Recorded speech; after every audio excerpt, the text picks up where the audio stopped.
couldn't have just done your section.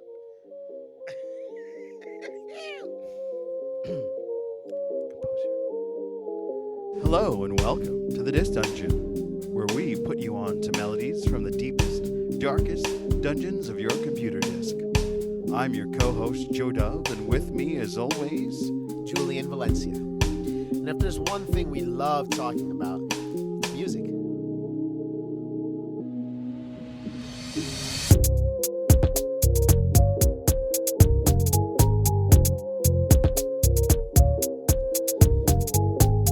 Hello. hello, How you guys doing today?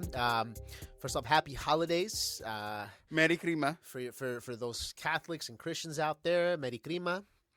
For those of you who are Hispanic, I know Christmas was on the 24th, so it's been 2 days. You guys probably ate all the leftovers already. Portuguese do that too. Ah, Everything is the 24th. So it's just basically everybody else but Americans. Yeah. We're special. Yeah, get her done. Get her done. Well, today we have a very, very awesome episode for you. Today's emotions will run wild. Today we will tap in to a topic that maybe at one point all of us will go through. It's inevitable. 50% of the population deal with it. Divorce. Ooh. Wah, wah, wah. But as some of you know, music is powerful in that way, and has and some of the best music has come out of divorces, out of these types of situations, and it's our duty today to talk about it and flesh it out. So on that note, I'm going to turn it over to Joe Dove. It's me, Mr. Dove. What's up, guys? Let me put you on to something very special and sometimes very sad, but inspiring, especially for your favorite artists in the music world. We're going to talk about what Julian put me on to last week, a Coldplay album that I had no idea existed, believe it or not. And if you're familiar with the last 3 episodes, you know I'm quite into the British music. But this one slipped my mind, and we're going into the Coldplay's Ghost Stories album. Shockingly, I stopped listening to Coldplay after 2011. Well, you got to give us a reason for that. So, all right, you know how we're talking about divorce, and I hate bringing this fucking breakup again. This is like the 4th episode and the 4th time I brought this up. Ooh. But yeah, the split up I had in 2011 was the end of Coldplay because I had gone to 2 trips with the ex that revolved around Coldplay. We had a whole Philadelphia trip where we explored the beautiful city of Philadelphia. You ever been to Philadelphia? Love Philly. I love Philly. It's the perfect combination of old and new. And, you know, supposedly... Rich and poor. Rich and poor. Seriously poor. Seriously. And seriously rich. Yes. That's very true. Good point. So I stopped listening to Coldplay in 2011 because we had broken up, and I was like, you can take your fucking Coldplay, and since you ruined it for me, I'm not going to listen to it anymore. Ha! And then I missed out on a lot of great music because as you put me on, every now and then, you know, I did return to songs like Yellow and Fix You and Viva La Vera, but my personal favorite from them was Violet Hill.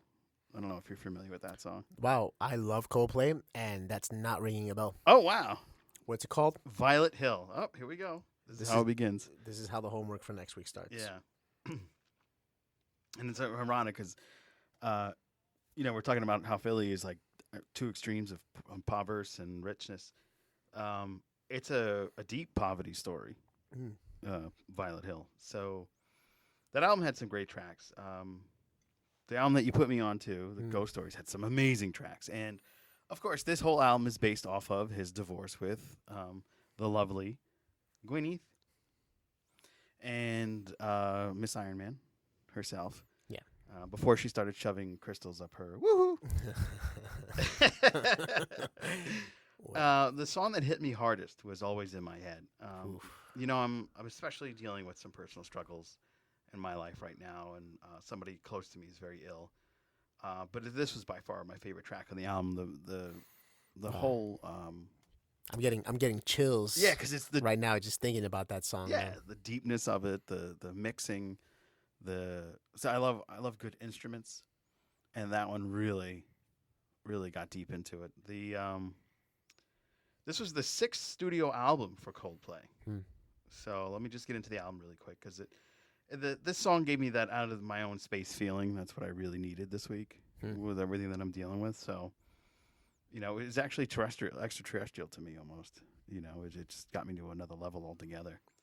Just to be honest, I mean, I don't know if you guys are able to see this or not, but like, I'm literally like on the verge of crying just thinking of this, just thinking of the place that this album had in my life. So I'm really looking forward to hearing your experiences with this after I'm done really quick. I promise to be quick. Let me finish. Oh, man, you cried. So let me finish, and then you can start crying. Okay. Welcome to the room, both of you guys. We're very excited to have you there. If you don't know, we actually take notes during our show. We live stream on YouTube. And then all the music that we've mentioned, we actually link in the comment section or the about section of the YouTube video. So if you want to listen to the music that we're talking about, head on over to YouTube in a couple of days, and it'll be all set up.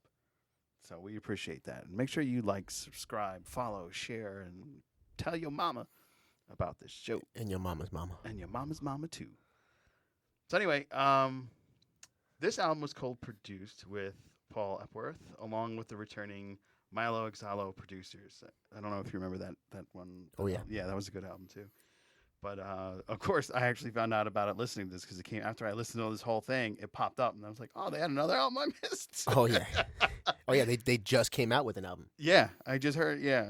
I also heard that. And that's a whole nother direction, but we'll get to that. We'll tap into that later. So Daniel Green and Rick Simpson. It was released on the Parlophone on May 16th, 2014. So I had long lost Coldplay. At 2014, I was like, I think I stumbled on I Am, Who Am I at this point, and I was like, just diving into the world of Swedish electronica at that point, and totally switched my music ear. And it features producers like Timbaland, which I didn't know that my man Timbaland was on it. I love Timbaland. He's on everything, man. Yeah, he's amazing. He is. Midian and Avicii was also on that. And this is the band's frequent collaborator who also popped up, John Hopkins. It was nominated for Best Pop Vocal Album at the 57th Grammy Awards. Did you know that? No, I did not. Oh, yeah, neither did I. And at the 2015 Billboard Music Awards, it was nominated for Top Rock Album. And let me tell you, I can feel the hurt in the album, as most songs return to the more somber and melancholy style found in their earlier music as Coldplay. As you said, Chris Martin was inspired by his divorce with Gwyneth Paltrow. You can clearly feel that the real pain in another song that I really liked, which was True Love, where the tone is very slow, but the guitar has that long. And I just love the sound. I absolutely adore. You find that a lot in a lot of British rock. Pink Floyd's famous for it. Sting, of course, my buddy. No more of him. If there's one thing that you're gonna learn about Joe Dove in this podcast is that he loves Sting. Yeah, that hasn't changed since like 1982. From diaper to Sting.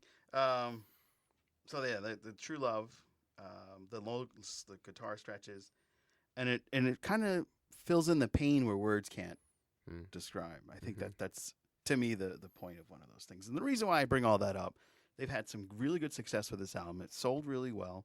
It was well received for the most part. And I think that has to do with the power of divorce. Because which is the title of this episode. Yes, by the way. It is. We actually title these now.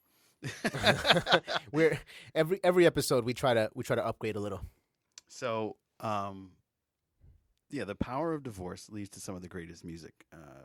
Every Breath You Take was the Sting divorce. This album was Coldplay's divorce. Seal had one of his best albums during his divorce with Heidi Klum. So much great music with sadness. The list goes on and on. I'm sure there's like a million you can think of. If there's some song that you can... Whatever happened to Timbaland? All right. So Timbaland's still around. He's still producing music, but he doesn't pop up and dance around. And that's Scott. Yeah. What's up, Scott? Hey, Scott. Yeah, just actually, Timbaland is probably more active now than ever before. Oh, see, now I'm getting put on. But he's the thing is that he's understood that his probably his main strength is as a producer. you won't see him drop his lyrics as much as he used to before, but man, he's touching a lot of material out there that we simply just don't even know about anymore. Yeah. So Timbaland's the man. So that's what happened to Timbaland. He's still behind the scenes doing his thing. So that song True Love, where like I said, the tone was low, but those guitar stretches can really get you through. I just want to touch on some of these lyrics that got me, because like I said, this album really got me. I mean, I'm not divorced. And oh my God, look at this video. For a second, I was in control. I had it once. I lost it though. And all along the fire below would rise. And I wish you could have let me know what's really going on below. I've lost you now. You let me go. But one last time, tell me you love me. If you don't, then lie. Oh, lie to me. What a juxtaposition. Right? Oh, my God. Because he's literally, in the first 6 lines, he's asking her, why haven't you told me what's going on? But then he resolves to say, you know what? I mean, if you don't love me, then just lie to me. So he's contradicting himself, but in that contradiction is the truth. And the truth is that, you know, tell me what's going on, and even if it is you don't want to be with me, lie to me, because I can't deal with the fact that you don't want to be with me. Deep. And that's the power of divorce, man. And I know you've had recently experienced some unfortunate separation yourself. Yeah. So did you find yourself going back to this album? Well, just to make it official, we are officially going into Music Saved My Life section of our podcast. Yes, absolutely. Yeah, man, this is the reason why I put you onto this album, dude. See, I can't even speak about this album without getting like a emotional, a heavy sensation in my chest. But yeah, you know, I had, right now I'm going through something, but when this album came out, I had broken up with my ex-girlfriend, and this was in between my next relationship. So this was a period of about a year and a half. And when this album came out, the first song that I heard on this album was actually called Magic. That is my favorite song on this album. And yeah, I did like that one too. That was a good. Magic that song Magic is so simple too, because he literally repeats the word magic tons of times. So it's not like this is a very lyric intensive song, but it's about the nuances of what he says. I'll read you a little part at the end. You could sing. Why don't you sing it? No. And if you were to ask me, after all that we've been through, still believe in magic? And then he goes, well, yes, I do. Oh, yes, I do. And he repeats that a couple more times. Oh, yes, I do. Oh, yes, I do. And at the end, he changes it up slightly, which is just, of course I do. You know, and that pretty much sums up that period of my life where I was going through this hurt. I was going through this breakup. I was going through a transition period in my life where, you know, I think anybody out of a relationship is there. It's a period of rediscovery. Right. You know, and rebuilding. Exactly. But there's a lot of people who lose faith in relationships, in that quote unquote magic. But I've never been like that. If anything, just like he says, do you still believe in magic? Oh, 1,000%. Because I knew that out of that struggle, out of that darkness that I was in, that magic that happens in relationships is bound to happen again. So of course I still believe in magic. And yeah, and I would say that this song, along with Oceans, yes, those two were really the ones that really impacted me. Oceans specifically because, you know, what I get from this song is that, you know, this is pretty much just like is him pouring out his heart, telling the world how alone he is, how, you know what I mean, he's pretty much in this ocean. You know what I mean? And you know, you think of an ocean, you think of the, you know, the largest body of mass on Earth. with all these sea creatures and all these things living in it with you, and how can you be alone? But he still was, and that's kind of how I felt. I felt like, yeah, I had my friends, I had my family, I had things going on around me, but losing that person that was so dear to me and so close, and I had shared so many moments with, I could be in a room with 50 people and still feel alone. And so to tie that back into now, this album came out. When did this album come out? May 15th, 2014. 2014. So in 2015, I got into a relationship, and that relationship lasted all up until this year. So I was with her for 7 years. We were married this year, and we got divorced this year as well. At the end of the day, it's a blessing. Oh, absolutely. I'm definitely, it definitely something. It's definitely something that should have that needed to happen, and it happened at the right time, because we don't resent each other. We're able to be civil, but it just it just goes to show you, just to tie it back to the beginning, that divorce is powerful, because from that divorce, from that breakup, I've been making nonstop music. I've been pouring myself into my music, and the material that's coming out is incredible. I agree. I mean, if you listen to our theme, you can hear some of that incredible power. That's it's just like you said. But that's it for me. Coldplay definitely has done it, but this album specifically just holds a very important part. Now, I just want to hit up our boys in the room here. So for AJ, yeah, Timbaland did some great work with Bubba Sparks. You're absolutely right. What, out of everything, he says Bubba Sparks, man. Bubba Sparks, yeah. Thank you, bro. Thank you, AJ. Yeah, absolutely. And Scott, yeah, great divorce album is Marvin Gaye. For You, My Dear. And, he's no longer with us, unfortunately. Marvin. Scott's also not with us anymore. He left the chat room. Oh, that's it. He had enough. He had enough. But he's probably on it traveling, because Scott is one of the original members of 2bscene.com. Oh. And it was nice to see Scott pop in for a quick sec and share some of his favorites with him. And that's the Marvin Gaye is also, that divorce album is with Sexual Healing. So I have a feeling that's probably another trick of the keys that I might have to dive into for another episode. Maybe Sexual Healing is about divorce. It's like, all right, you left me, but I'm going to bang everybody I can find. Healing is something.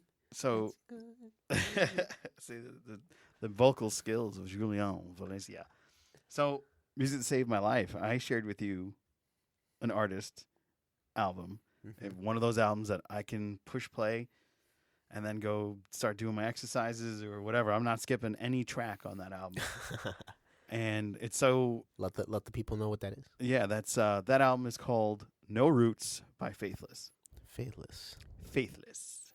So again, what I've been noticing a lot between Joe and I is that I'm putting him onto albums probably 2010 and up, and Joe is giving me some homework. Yeah, you got to dive. I told you, Disc Dungeon. Joe is making me really dive deep. Mm-hmm. And I guess just one thing that's off of the Music Saved My Life topic is that, wow, man, music production has really come a long way. Oh yeah. I mean, it's still good. No, it's 100% good. It's like when you listen to Bob Marley. Yeah. Oh, right. Right. The music production has evolved immensely, and I'm not even talking about the quality of it. I'm talking about the types of sounds that we choose to use now, as opposed to before. Right. The very MIDI. Oh yeah, now it's all the old about school synthesizers. Sympathizer.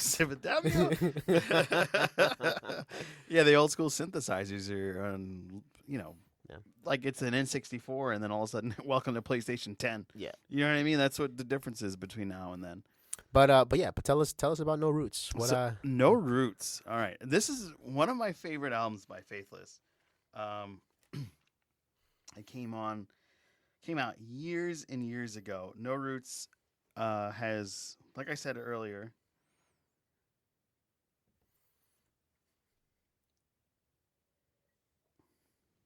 um, it runs the gamut between many facets of your life: infatuation, love, marriage, childbearing, childbirth, and of course, divorce. No Roots is the fourth studio album by British electronic music act Faithless. Now, you want to know how far long ago this was? 2004. Mm. So I made you go deep, deep, deep in the dungeon. I was 14 years old. Oh my God, I'm not going to say how old I was. So this album I really like because one of the things about Faithless is they start throwing a bunch of different vocal artists on it. Mm. They have songs with one of my current favorite vocalists, Johnson, and she is amazing. She has a very almost her name's Zoe Johnson, and that's someone on the current album, the last album. She has such a ghastly, not ghastly look, but she has a very distinct look, and her voice is almost ghostly. It's very haunting, and it's beautiful though. So it's like the ghost you fall in love with, like the Pirate's Bride. I don't know if you've ever heard of those folklore-ish things. But this album features, per usual, different vocals from Dido. Remember I was telling you? Yeah. Dido. LSK, who's retired. And the late, great Nina Simone, who was from my old town, Mount Vernon, New York. Yeah, she had a studio above her garage and would mix right in town. This album came out in June 2004. You can find it in the categories of trip-hop, trance, and alternative rock. It was actually featured in the FIFA Awards years ago. So a lot of fun information there.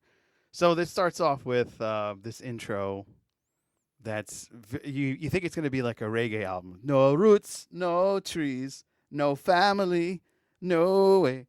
And then you're like, oh, okay, so this is going to be, and then it trips in the weapons of mass destruction.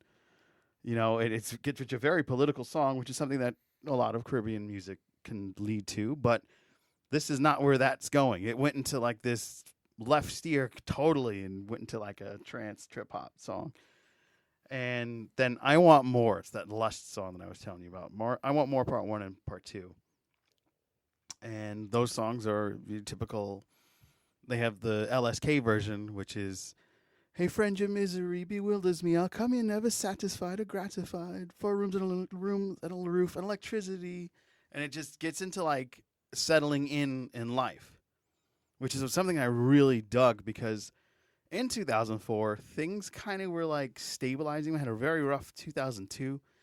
2004, things were getting better. My mom actually, who was extremely disabled, had a surgery, was walking again, and we went to our first concert in 2002. And in 2004, she was rocking the mic. She was running around, and we were having a good time.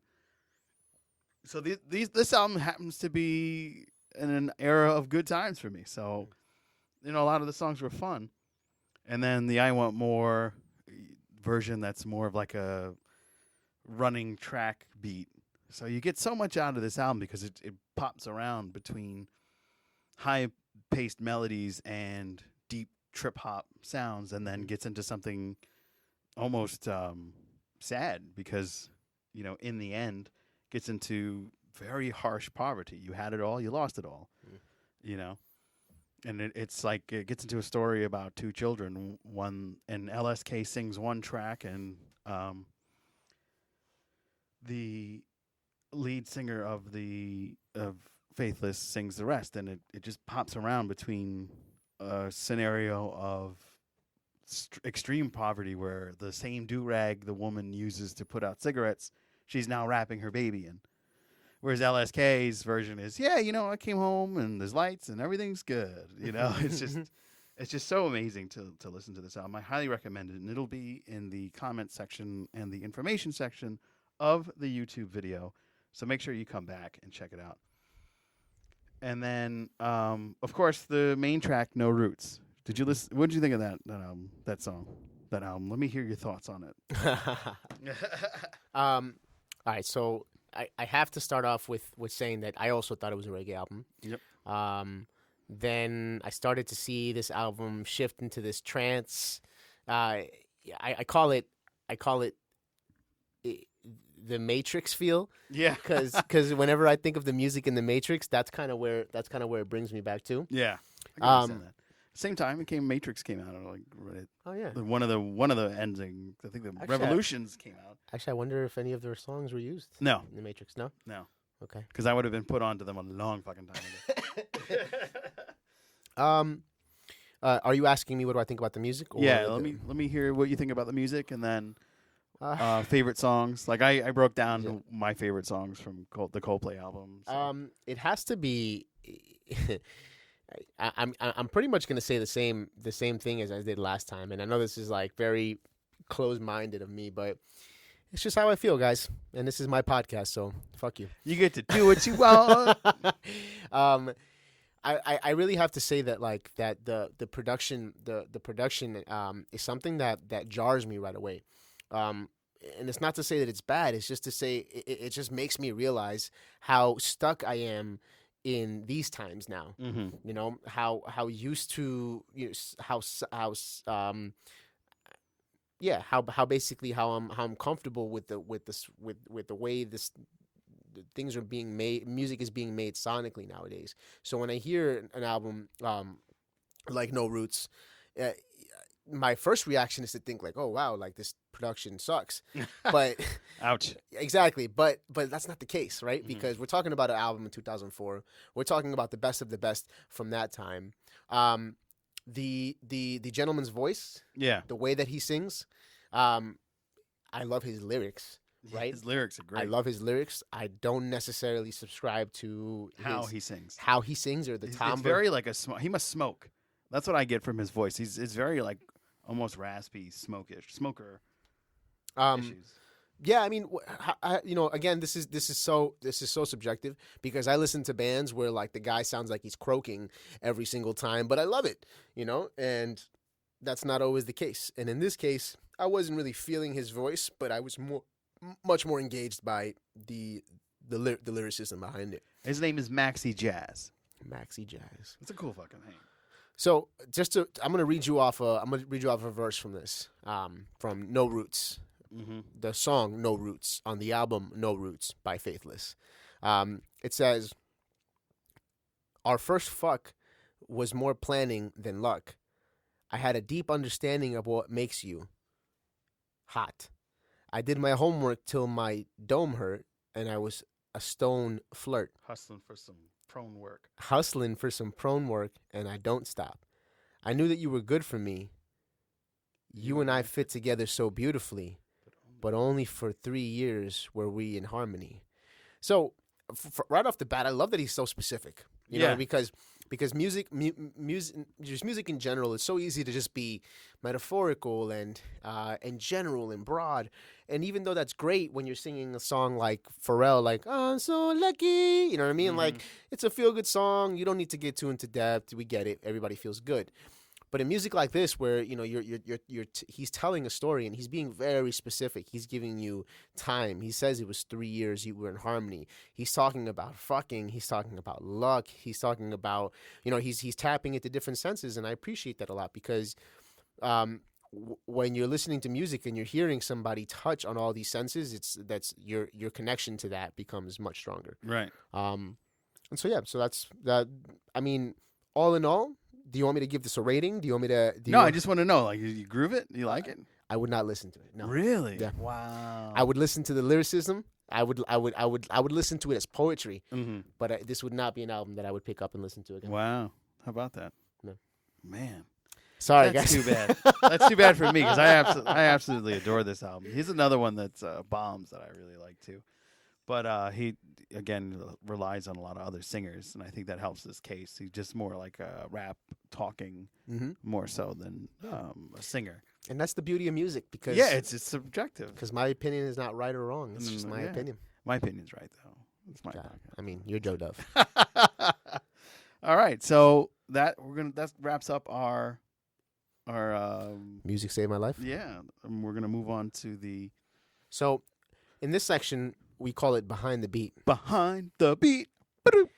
And so what we like to do in this section, so for those of you who don't know, I'm an artist. I'm also a producer. Right here in this studio where where I'm waving my hand, where receive ready. This is where I work with a lot of my artists. And what we do is we'll take any artists that I've worked on this week, and we just talk about the process. We talk about the ups and downs and what's going on, or anything interesting that happened during those sessions. And so this week was a very slow week for me. You know, it's the holidays. Merry Christmas. Merry Krima. A lot of people canceled. You know, no, I mean How frustrating is that when you like prepare everything, you worked on the beat, and you're ready to go, and then it's like, oh, so sorry. Well, I mean, it was frustrating in the beginning, like when I first started doing this. Now it's honestly part of the job, because Expect the unexpected. well, not only that's that for sure, but not only that, it kind of seems to be a recurring theme with artists. I don't know if it's necessarily a bad thing, or it's just it's just the way it works in this industry, but. I don't know, even you could be giving sessions away for free, and people, I don't know, it works on their time. I don't know. I have yet to figure this out. I'm a noob in the sense that I've been working consistently with artists probably now for about a year, but I've been producing and making music for a while now. So. It's neither here nor there, because at the end of the day, if an artist cancels, I'm working on my own stuff. Yeah. So I try to be as proactive as possible. That's called the bob and weaving of adaptability. There you go. And you've learned how to navigate the waters, you will be a rock star. It is what it is, man. That's just a secret. Actually, I hate that saying. Don't say that, guys. Don't say it is what it is. Oh. Everybody says that now. Yeah. That's just because it is not what it is. It's very complex, and there's a lot of layers to the thing. It's better if you just tell somebody, I don't want to talk about it. Yeah. So I don't want to talk about it. All right. Well, this week I worked with an artist called Jazz. Jazz is a wonderful singer. She has never officially dropped music. She has not done music for a long time. So when me and Jazz met, she came into the studio wanting to do a Chris Brown cover, Overtime by Chris Brown. We actually covered that song in our second podcast. Yeah, second podcast. In our second podcast, we covered Overtime. Great song. Recommend. We'll link it below since we mentioned it. But that was a beautiful process, because from that cover, the next step, we decided that, you know what? We want to make our own rendition of this song. Great. Got into the studio. I got the key of the song, got the BPM. We started working on our own style of Overtime. But halfway through, we realized we have a song. Like, we made an instrumental that could hold its own outside of what the original idea was. And the beauty of this process is that she was open to the idea. Okay. There you go. And not only was she open to the idea, she actually liked it better. And we got to the root of why we did a cover in the first place. And the reason is because she didn't believe in herself. She didn't believe that she could make a song on her own. She thought to herself, you know what, I haven't done music in so long, I'm just going to do a cover. I'm going to play it safe. And I love that, man. I love that I was able to just push her over the edge, not in a bad way, but just push her to that point where she was willing to take that dive, and something so beautiful came out of it. And this week we finalized that song. We recorded the vocals. We recorded all the harmonies, the ad libs. So at this point, the song is it's in post production, mixing and mastering, and depending on when she wants to release it, that's going to come out pretty soon. And we're going to hear it. Yeah. And so maybe speak to her at some point. Yeah, of course. Yeah, that'd be 100%. So what we're going to do right now is we're going to play about 30 seconds of the song, see if you guys are vibing with it.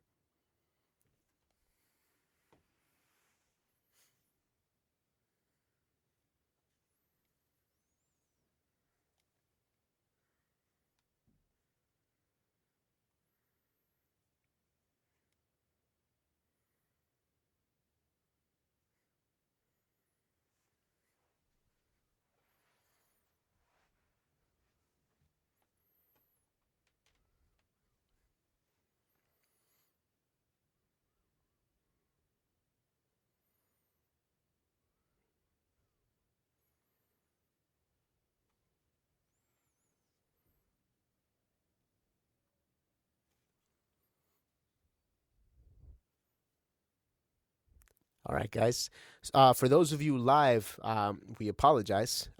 We know that putting in the audio of the song is going to sound much better. So definitely, when this podcast comes out, just listen to this part again. The jazz switching it up will be available.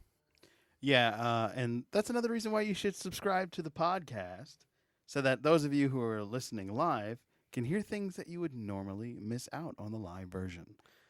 And those of you who are listening to the podcast, make sure you come to the live version or visit tobeseen.com so that you can get the links and other fun fathomables when you get down to, that's not a word, but who cares, when you get down to the live page, and you can listen to the music that we've mentioned and spoken about and make your own decision. If you liked Faithless as much as I do, let me know I'm right.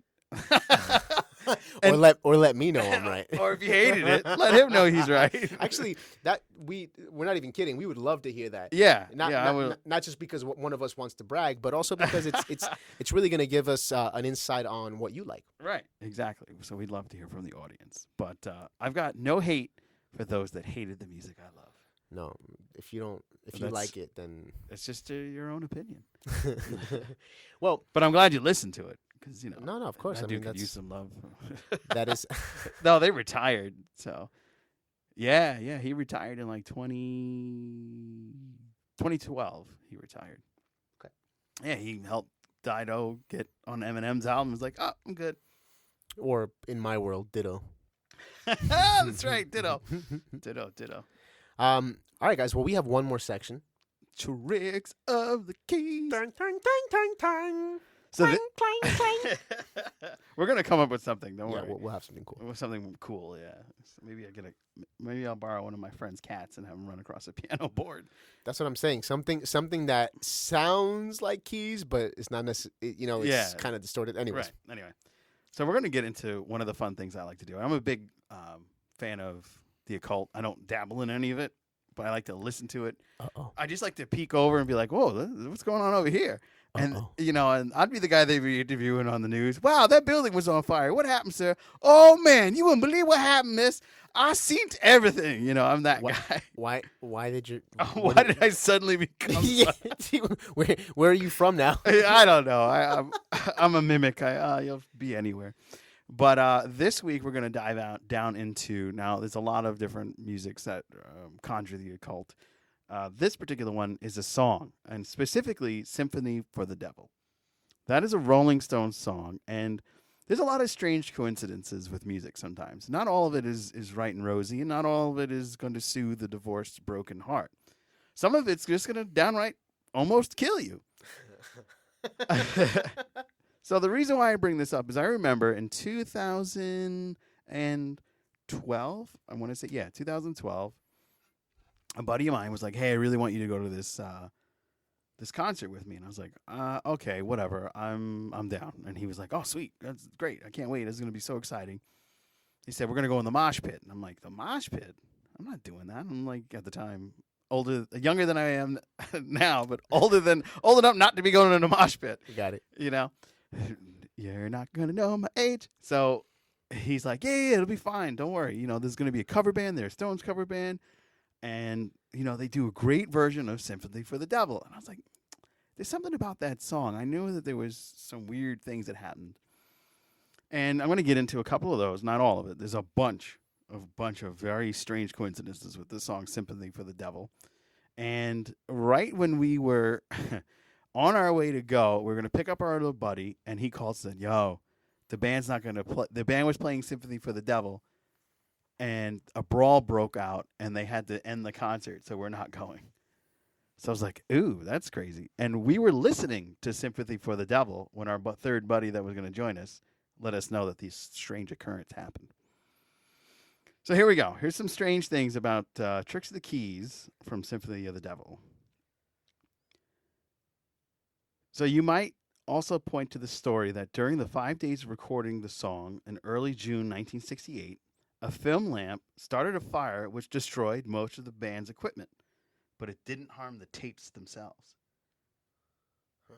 So, back then, it was sticky tape and rust, and that's how they filmed that. They filmed music back then, but can you imagine, like, oh, we did all this great work. This is a great record. All right. And all of a sudden, everything catches on fire. Shit, we lost all that. Oh, hey, good news. The Sympathy for the Devil song is okay. Can you imagine? Oh. Creepy. The working title of the song is "The Devil Is My Name." Huh. Yeah. Are you familiar with this song? So yeah, I'm familiar with the song. Yeah. Have you heard any of these? No. It's gonna be fun.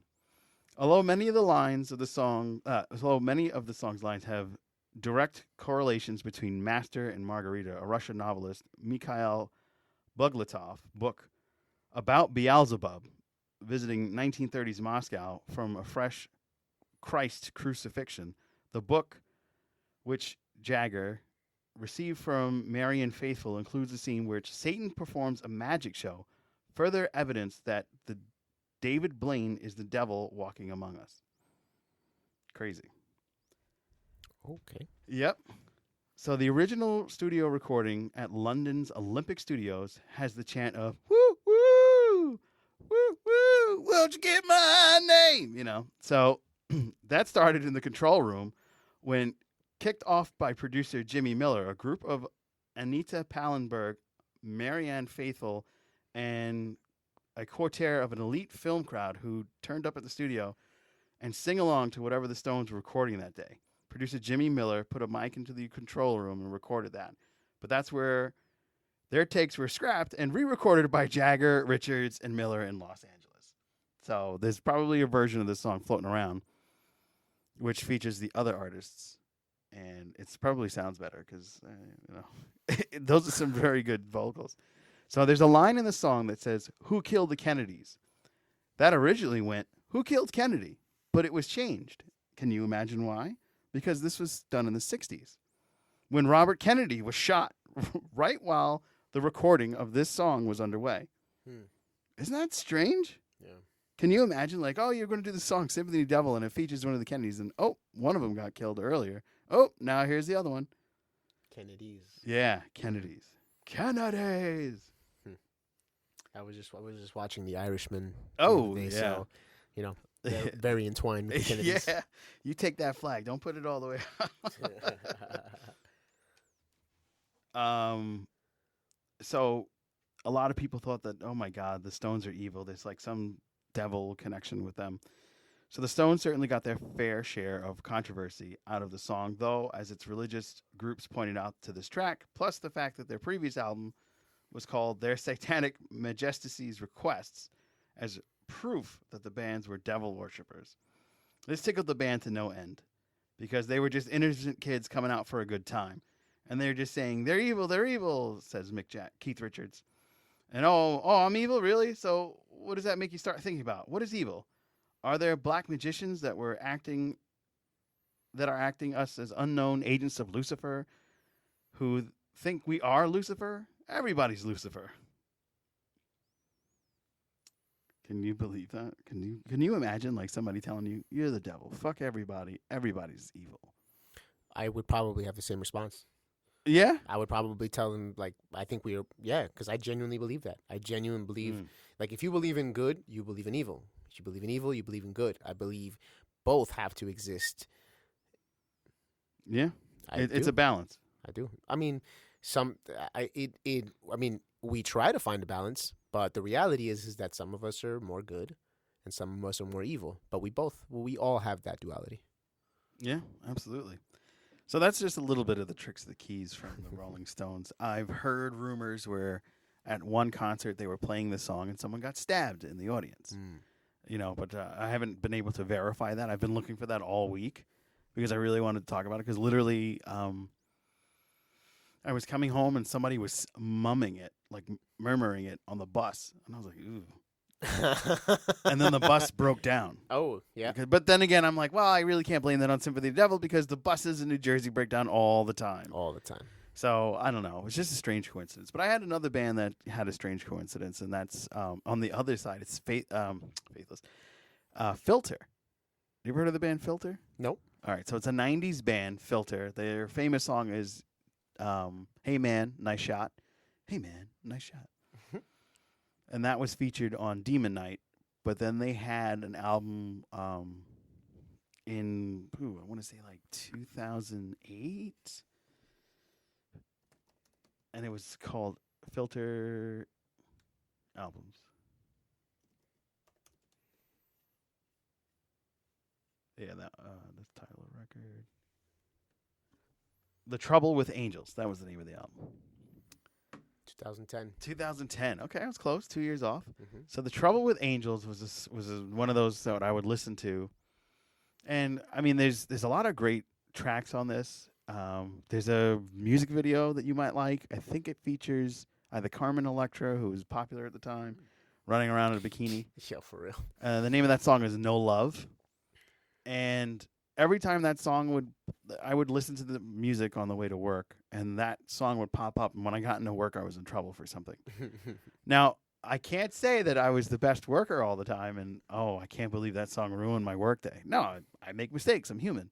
And it's just a coincidence. But why is it every time that song would play, the minute I got into work, kid, what's wrong with you? This is wrong, and that's wrong. And it's like, oh. And then the days that I didn't listen to that, nothing was wrong.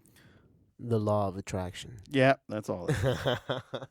I don't know. I think if that indeed was happening, I don't know, maybe it happened once or twice by coincidence, and then, our brains do things that we just don't realize are happening half the time. Yeah. And they're habits. Yeah. So, maybe you hear that song and it makes you just, it just made you a reckless kid that day. Yeah.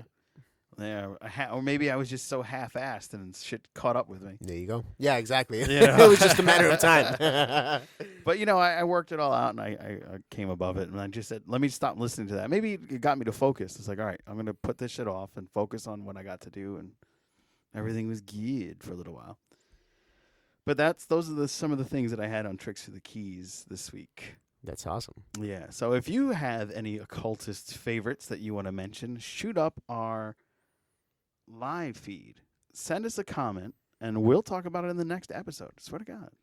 Yeah.